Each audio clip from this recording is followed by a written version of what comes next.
जय हिंद साथियों, स्वागत है आप सभी का आपके अपने परिवार मैथ्स गुरु मनीष में। दोस्तों, मैं हूं एमके एक्सपर्ट और आज 22 जनवरी है। और सबसे पहली चीज तो आज 22 जनवरी के दिन हमारे राम जी का जो है वो अपने भव्य मंदिर में उनकी प्राण प्रतिष्ठा हो रही है। तो इसके लिए जो है हम सभी देशवासी बहुत अलग महसूस कर रहे हैं और ये कई सालों बाद हो पाया है, तो इसके लिए भी तहे दिल से धन्यवाद। ठीक ना। और आप सभी को ढेर सारी बधाइयां। दूसरी बात और सबसे महत्वपूर्ण बात यह है कि आप लोग का एग्जाम अब यहां से मात्र 8 दिन आपके एग्जाम में रह गए हैं, सिर्फ 8 दिन। और अब बचे हुए 8 दिन में आप इतने ज्यादा परेशान हैं कि क्या करें, कैसे पढ़े, किस तरीके से पढ़े, कहां से शुरू करें, किन चीजों को पढ़े, किन को नहीं पढ़े। ये बातें आपके मन में बार बार आ रही हैं क्योंकि आपने 1 साल तो बिता दिया है, चाहे आपने पढ़कर बिताया या आपने खेल कर बिताया, लेकिन सच्चाई यही है कि आपका 1 साल अब बीत चुका है। वक्त आपके पास सिर्फ और सिर्फ 8 दिन का बच गया है। तो यदि आपने 1 साल पढ़कर बिताया है, बेहतर तैयारी की है आपने 1 साल, फिर भी आपके मन में यह संशय चल रहा है कि अब इस 8 दिन में क्या करें, कैसे पढ़े, किन चीजों को पढ़े और किन चीजों को ना पढ़े, किस पर ज्यादा ध्यान दिया जाए और किस पर थोड़ा कम ध्यान देंगे तो भी चल जाएगा। तो आज की वीडियो में हम इसी टॉपिक पर बात करेंगे आप लोगों से, और आप सभी एकदम अंत तक बने रहिएगा क्योंकि कहा गया है कि अंत भला तो जग भला। यदि आपकी तैयारी इससे पहले कैसी थी उतना ज्यादा मायने नहीं रखता, लेकिन ये 8 दिन आपके लिए बहुत ज्यादा मायने रखता है। तो हम आपसे यही बताने आए हैं कि बचे हुए इस 8 दिनों में यदि आपकी तैयारी पहले से बेहतर है, हमारी पूरी बात को पहले आप सुन लीजिएगा, ठीक ना। हाँ, यदि आपकी तैयारी पहले से बेहतर है, आपने बेहतर तरीके से तैयारी कर लिया है, आपकी पूरी सिलेबस कंप्लीट हो चुकी है, आपने पूरा का पूरा पढ़ा है, कहीं से भी कोई दिक्कत नहीं है, और अब यदि आप ये सोच रहे हैं कि बचे हुए इन 8 दिनों में किस तरीके से पढ़ा जाए और क्या पढ़ा जाए ताकि हमारा स्कोर जो है ना वो बेहतर हो जाए, ठीक है ना। हाँ, क्योंकि आपने तैयारी पूरी कर ली है, अब आपको बोर्ड एग्जाम में एक बेहतर स्कोर की जरूरत है, ठीक है ना। एक बात और हम आपको बता दें कि बहुत ज्यादा पढ़कर भी बहुत सारे लोग कम स्कोर कर पाते हैं, और कुछ लोग वैसे होते हैं जो कम पढ़कर भी, ठीक है ना, बेहतर स्कोर कर जाते हैं। आप एग्जाम के बाद देखिएगा तो कभी कभी किसी व्यक्ति को देखिएगा, तो किसी बच्चे को देखिएगा तो आपको यह लगेगा कि यार ये तो इतना ज्यादा पढ़ता नहीं था और इसका नंबर हमसे ज्यादा कैसे आ गया, ठीक है ना। कभी कभी आपको ऐसा फील होगा कि आपसे कम पढ़ने वाले बच्चे जिनको आपने हेल्प किया बोर्ड एग्जाम में, ठीक ना, उन बच्चों का कभी कभी ज्यादा मार्क्स आ जाता है और आपका कम हो जाता है, ठीक है। तो ऐसी स्थिति जो होती है उसके पीछे का रीजन भी यही है कि आपने पढ़ा तो बहुत, लेकिन आपको एंड टाइम पर एग्जाम के वक्त में क्या पढ़ना चाहिए था, इन बातों पर आपने ध्यान नहीं दिया। आप वो पूरी बातें पढ़ते रह गए अभी तक, क्योंकि एग्जाम जो होता है ना, पूरी बातें पढ़ना एक अलग बात है और एग्जाम के पॉइंट ऑफ व्यू से पढ़ना एक अलग बातें हैं। तो आपने इससे पहले जो तैयारी कर लिया है बहुत बेहतर है। अब आपको आपके एग्जाम के पॉइंट ऑफ व्यू से एक बार देखने की जरूरत है कि आपने क्या क्या पढ़ा है, या आपने एग्जाम के पॉइंट ऑफ व्यू से पढ़ा है या नहीं पढ़ा है, आपकी तैयारी उस तरीके से हुई है या नहीं हुई, ठीक है ना। हाँ, तो इसी मुद्दे पर हम लोग आराम से बात करेंगे, आप लोग थोड़ा ध्यान से देखिएगा। बचे हुए 8 दिनों में भी आप बेहतर स्कोर कर सकते हैं, इसमें कोई बड़ी चीज नहीं है और ये कोई बड़ी बातें नहीं है। बस आपको एक सही तरीका और एक सही मेथड मालूम होना चाहिए कि आपको पढ़ना कैसे है। देखिए, पहली बात तो एग्जाम का पैटर्न आपको पता होना चाहिए, जो आप सबको पता होगा, हमने कई बार चर्चा किया है, एक बार पुनः कर देते हैं। एग्जाम में जो आपके प्रश्न पूछे जाते हैं वो 3 टाइप के हैं। पहले तो आपके ऑब्जेक्टिव प्रश्न है, ठीक है ना, ऑब्जेक्टिव प्रश्न है, एक चीज ये है।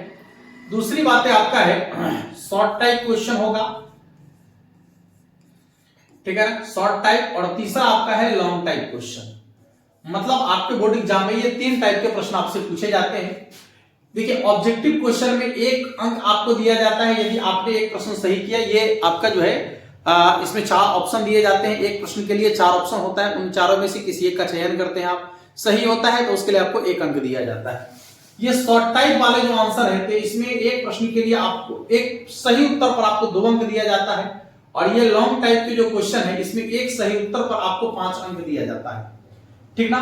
ऑब्जेक्टिव में टोटल नंबर ऑफ क्वेश्चन यदि आप देखेंगे तो 100 प्रश्न आपसे पूछे जाते हैं, ठीक है ना, 100 प्रश्न आपसे पूछे जाते हैं, जिनमें से आपको किन्हीं 50 प्रश्नों का उत्तर देना है, मतलब 50 प्रश्न छोड़ना भी है आपको।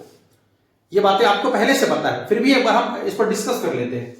शॉर्ट टाइप का जो क्वेश्चन आपका है इसमें 30 प्रश्न आपसे पूछे जाते हैं, जिनमें से किन्हीं 15 प्रश्नों का जवाब आपको देना होता है, 15 प्रश्न आपको छोड़ने भी है। लॉन्ग टाइप का जो क्वेश्चन है, इन लॉन्ग टाइप के क्वेश्चन में 8 प्रश्न आपसे पूछे जाते हैं, जिनमें से किन्हीं 4 प्रश्नों का आपको उत्तर देना होता है, ठीक है। तो आप देखेंगे 50 प्रश्न यदि आप उत्तर देते हैं, 50 का आंसर आपने सही लिखा तो 50 अंक यहां से बनते हैं। 15 प्रश्नों का आपने उत्तर दिया, यदि 15 के 15 पूरे सही हैं तो 15 दूना 30 अंक आपका यहां से बनता है, और 4 प्रश्न का आपने उत्तर दिया, यदि चारों के चारों पूरा का पूरा सही है तो 20 अंक आपका यहां से बनता है, ठीक है ना। कुल मिलाकर देखेंगे तो ये आपका 100 अंक का एक पेपर बन गया, ठीक है, टोटल 100 अंक का एक पेपर बन गया। अब एक बात ध्यान से सुनिएगा कि जिस पैटर्न में आपका एग्जाम हो रहा है, क्या आपकी तैयारी इस पैटर्न की हुई है? यदि हुई है अच्छी बात है, ठीक है ना, हुई है तो बहुत अच्छी बात है। यदि आपने इस पैटर्न पर तैयारी नहीं किया है तो अब ये बचे हुए 8 दिन, क्योंकि आपकी तैयारी हो चुकी है, आपने पूरा का पूरा पढ़ लिया है, आपका सिलेबस पूरा कंप्लीट है, अब आपको बचे हुए 8 दिनों में इस पैटर्न को ध्यान में रखकर पढ़ना है कि आपके बोर्ड एग्जाम में जो 100 ऑब्जेक्टिव क्वेश्चन पूछे जाएंगे, जिनमें से किन्हीं 50 प्रश्नों का उत्तर हमको देना है, तो क्या हम उन 50 प्रश्नों का उत्तर देने में समर्थ हैं? वो 50 प्रश्न कहां से पूछे जा रहे हैं, किस किस चैप्टर से वो प्रश्न पूछे जा रहे हैं, और हमने किस किस चैप्टर को बेहतर तरीके से तैयारी कर लिया है, कौन चैप्टर बच गया है, ठीक है, बातें समझ में आ रही है। यदि आपको इतना पता हो जाए कि आपके बोर्ड एग्जाम में ये जो ऑब्जेक्टिव 50 प्रश्न हैं, 100 की बात हम नहीं करते हैं, 50 की बात हम करते हैं, ठीक है ना, क्योंकि हमें चाहिए 100 में से 50 पर ही हमको ध्यान देना है, 100 में से 100 पर ध्यान देने की जरूरत नहीं है, उसका कोई मतलब ही नहीं बनता है। तो यदि आपको यह पता हो जाए कि वो 50 प्रश्न कहां से पूछे जाते हैं, ठीक है ना, किस किस चैप्टर से प्रश्न पूछे जाते हैं 50, और यदि आप उसकी तैयारी कर लेते हैं तो निश्चित रूप से 50 में 50 आप सही जवाब दे देंगे, ठीक है ना। हाँ, तो हम इसके लिए आपको बता दें कि ये जो 50 ऑब्जेक्टिव क्वेश्चंस हैं आपके, ठीक है ना, ये 50 ऑब्जेक्टिव क्वेश्चन के लिए हमने आपको कई बार बताया है, एक बार फिर से हम आपको बताते हैं कि आपको सिर्फ 4 चैप्टर पढ़ने हैं, ठीक है ना। हाँ, 4 चैप्टर से आपका ये पूरा 50 अंक का ऑब्जेक्टिव आपका कंप्लीट हो जाता है। और ये बात हम नहीं कह रहे, आपका प्रीवियस ईयर का क्वेश्चन कह रहा है, ठीक ना। जब से ये 100 अंक वाला पेपर लागू हुआ है ना, तब की बात हम कर लेते हैं 2020 से, जिसमें मुख्य रूप से आपका डिफरेंशिएशन, इंटीग्रेशन, वेक्टर, ठीक ना, डिफरेंशिएशन, इंटीग्रेशन, वेक्टर और इनवर्स ट्रिग्नोमेट्री, एक चैप्टर और यदि आप इसमें ऐड करना चाहेंगे, ठीक ना, ध्यान से देखिएगा, एक चैप्टर और ऐड करना चाहेंगे तो आप जो है इसमें 3D को ऐड कर सकते हैं, ठीक है, 3D को ऐड कर सकते हैं। बस आपको ये 3-4 चैप्टर जो है ना, यदि आप अच्छे से देख लेते हैं, ठीक है, ये 3-4 चैप्टर यदि आप बहुत अच्छे से देख लेते हैं, इसमें यदि आपको कोई दिक्कत नहीं है, कोई परेशानी नहीं है, आपने एक एक क्वेश्चन को सॉल्व कर लिया अच्छे से, तो आप क्वेश्चन बैंक को उठाकर क्वेश्चन बनाना शुरू कीजिए और खाली यही 4-5 चैप्टर का क्वेश्चन आप बनाइएगा और काउंट करके देखिएगा तो 50 से अधिक प्रश्न आपके इससे आ जाएंगे, ठीक है ना।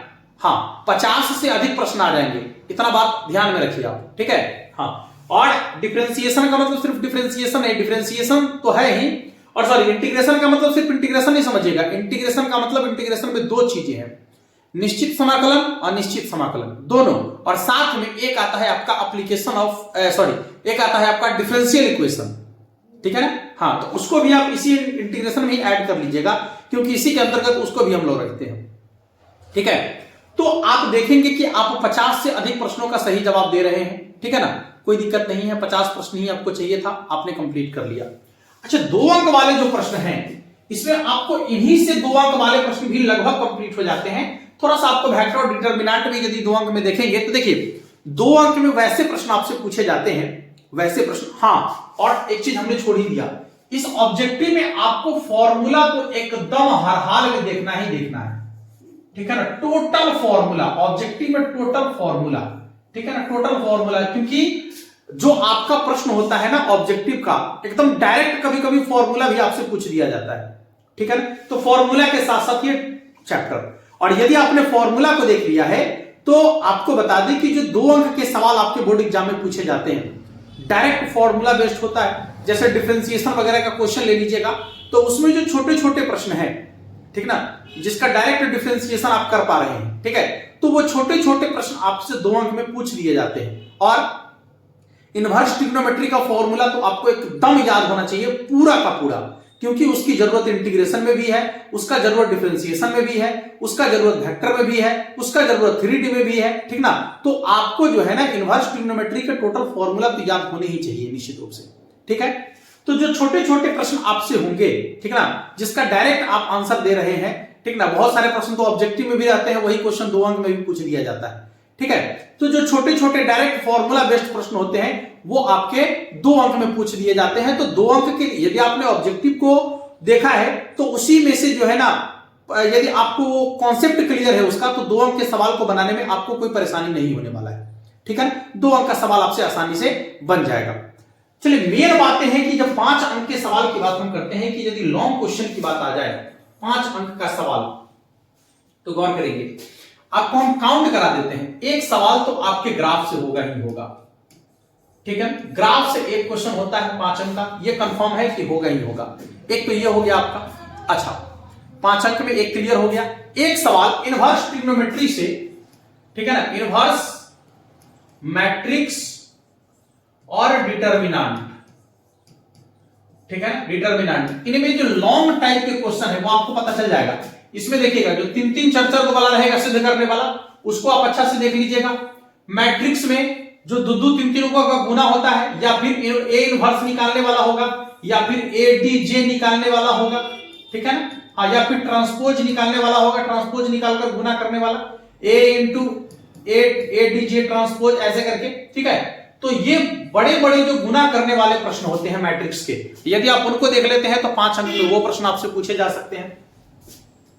यदि हम डिटरमिनेंट की बात कर ले तो डिटरमिनेंट में जो है 5 अंक के सवाल जो पूछे जाते हैं वो खासकर आप देखेंगे तो जो ये आपका प्रश्न है XYZ वाला, ठीक ना, जिसमें समीकरण को हम लोग सॉल्व करते हैं, वो प्रश्न आपका होता है। या फिर जो बड़े बड़े प्रश्न सिद्ध करने वाले होते हैं, ठीक ना, ऐसे डिटरमिनेंट देके बराबर में ऐसे सिद्ध करने वाला जो प्रश्न आपसे दिया जाता है, ठीक है, तो वैसे प्रश्न आपके बोर्ड एग्जाम में 5 अंक में यहां से बनते हैं, ठीक है। और हमने लगभग इन सारे प्रश्नों का सॉल्यूशन कराया है, सबका लिंक नीचे डिस्क्रिप्शन में हम डालेंगे, आप आराम से देख लीजिएगा, आपको पता चल जाएगा कि करना क्या है हमको, ठीक है। तो एक प्रश्न आप यहां से रख लीजिए, कोई किसी चैप्टर में से एक प्रश्न आप रख लीजिए कि एक यहां से होगा ग्राफ, एक प्रश्न यहां से, एक इंटीग्रेशन से, ठीक है ना, और एक डिफरेंशिएशन से, हो गया 4 प्रश्न, बस बात खत्म हो गया, ठीक है ना। 5 5 5 4 क्वेश्चन आपका यहां से कंप्लीट हो गया।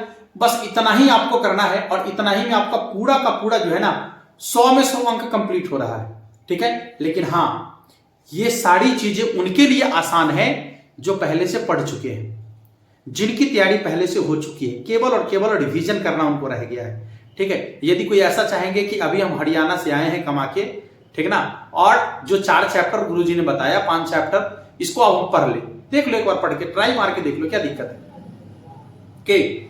हाँ, जो पहले से पढ़ रहे हैं, ठीक ना, पहले से पढ़ रहे हैं, उनके हेल्प के लिए तो बहुत सारे वीडियो है हमारे पास, जिसका लिंक नीचे डिस्क्रिप्शन में आपको मिल जाएगा, तो आप वहां से हेल्प लेके पढ़ सकते हैं। लेकिन जो पहली बार चाहेंगे कि हम पढ़ ले, नहीं हो पाएगा बाबू, ठीक है। इसके बाद फिर आप हमको ना दोष दे दीजिएगा कि आप ही तो कहे थे कि ऐसा हो जाएगा, नहीं होगा। ये होगा उन्हीं के लिए जो पहले से पढ़ रहे हैं, जिनकी तैयारी पहले से है, केवल रिवीजन रह गया है, ठीक है। इसलिए डार्क में पढ़ने की जरूरत नहीं है, कोई अंधेरे में रहने की जरूरत नहीं है कि हमें अब ऐसे हो जाएगा, ठीक है ना। हाँ, इसलिए इन सारी चीजों को छोड़कर आप केवल और केवल इन चीजों पर ध्यान दीजिए जो आपको बताया गया है, इसके ज्यादा कुछ करने की जरूरत नहीं है। और फिर एग्जाम के बाद हम आपसे मिलेंगे और आपको बताएंगे कि भी देखिए, आप खुद ही रिप्लाई दीजिएगा कि गुरुजी बस वही वो हुआ, ठीक है ना। इसलिए आपको ज्यादा इधर उधर भटकने की जरूरत नहीं है, बस इतना काम कर लीजिए, आपका सारा का सारा कंप्लीट हो जाएगा। धन्यवाद।